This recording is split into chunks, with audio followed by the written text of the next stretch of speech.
What's up, everyone? It's Josh Krafchick, the unconventional money guy, back again with a special episode of the Unconventional Money Moves podcast. Today, I just wanted to drop in and give some thoughts on the performance of the investment market so far in 2023. Leading into 2023, every single person was causing and predicting and felt that a recession was looming and that we would not be able to avoid a recession. We're about at the halfway mark, maybe a little past the halfway mark in 2023. The markets have risen. The economy has been resilient, and we have yet to have a recession happen despite everyone's predictions. So on today's episode, I just want to chat a little bit about that to give you some insight on what's happening in the investment world. So if you're interested in investing, this episode is definitely for you. So a lot of people were anticipating a recession, yet what happened was a lot of people are finding that their cash was on the sidelines and they did not deploy that cash. As we've been moving into 2023, what's been happening is companies have been coming out with really good earnings. And since earnings have been good, the stock market has risen. That's causing investments to go up in value and causing people who have their money in cash to deploy that cash. Now, on the flip side, there's plenty of people who are saying, well, we're still going to enter a recession. It's just going to be delayed. So now we have people on the sidelines who are waiting for the recession to jump back in. The key here, folks, is even during recessionary periods, it's not a guarantee the stock market's going to even go down a lot. I mean, overall, we all remember if you were included in the 2008 recession or the COVID recession that was most recent, the stock market had drastic downturns and lost much of its value. And it was a very scary time for investors and Americans in the economy. In the grand scheme of things, though, recessions are normal. Pullbacks are normal. Corrections in the market are normal. Having a global pandemic such as COVID-19 take over the global stage is not normal. Having the 2008 mortgage crisis is also not a traditional recessionary environment. So for those of you who are looking to wait for that recession, if you're always waiting for the sun to shine and for there to be rainbows and butterflies to start investing, then you're never going to get in. In order to get into the game, in order to get a return on your investment, you have to buy in.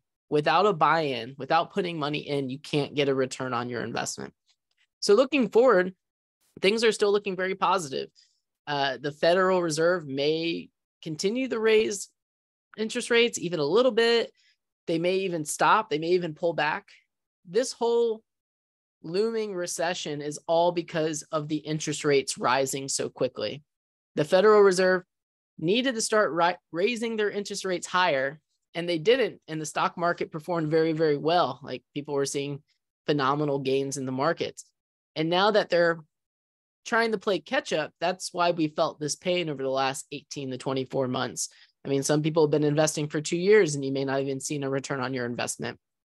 The key here to realize is technology is outperforming all the other markets as of right now, especially with the boom in AI.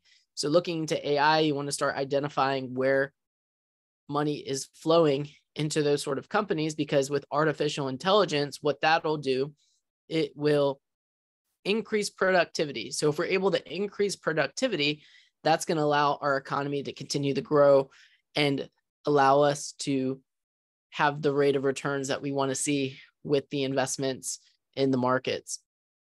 With that in mind, it's always good to keep cash on the sidelines. You don't want to push all of your chips in. Even Warren Buffett, if you were to Google how much cash he has a lot of cash on the sidelines, even though he's been aggressively investing his money into Occidental Petroleum over the last 6 to 9 months. So he's starting to push some chips in. We're also seeing companies doing stock buybacks. So a lot of companies were doing stock buybacks, which means they're purchasing their stock back, which means they like the price of their stock and they have a long-term outlook. So when it comes to investing, we always want to make sure that we're forward-looking, not backward-looking. That's how the markets react. The markets feel like we're going to enter into a period where things are going to slow down. You're going to see the market start to pull back and price it in before the events happen. And that's where it's important to be able to look forward and look at, do your best to look into the future, because without looking into the future, you are just taking what's happening today in the present moment and assuming that's how things are going to be forever. But what's happening to you today doesn't mean what's going to happen to you 1 year down the line, 10 years down the line, 20 years down the line. We always want to make sure we are sticking to a game plan. In terms of, my outlook for 2023, I feel like things are going to still be strong. There is still a very, very good chance that we will have a recession occur just because of what's happened with interest rates and all of that fun stuff with the Federal Reserve. So that is something to be aware of. However, with such, increase that we've had in the markets in 2023, even if we were to have a 10 to 15% pullback, if you've been investing over the last 12 months, your average price is probably really good. So you want to keep averaging in that price to bring your total price down if we do have a pullback. On the flip side, we could completely avoid a recession. It could not happen. It doesn't have to happen. There's no guarantees.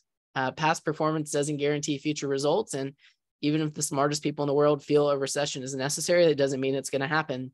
Even if there's a 99% chance something happening, there's still a 1% chance it doesn't happen. As we saw Tom Brady in that Super Bowl win over the Atlanta Falcons, everyone, the odds were not in their favor, but they were still able to pull it out. So that's what I got for you today. I just wanted to hop on, give you my thoughts for anyone that's interested in investing. I appreciate everyone that's been listening to the Unconventional Money Moves podcast. Feel free to like it, share it, whatever you can do to help push our message out there. I'm going to continue to do my best to give you the best guests to give their insights on what's happening and their journeys to give you the educational and entertainment that you're searching for with the podcast. So I appreciate all y'all listening, and we see y'all next time. Bye, guys.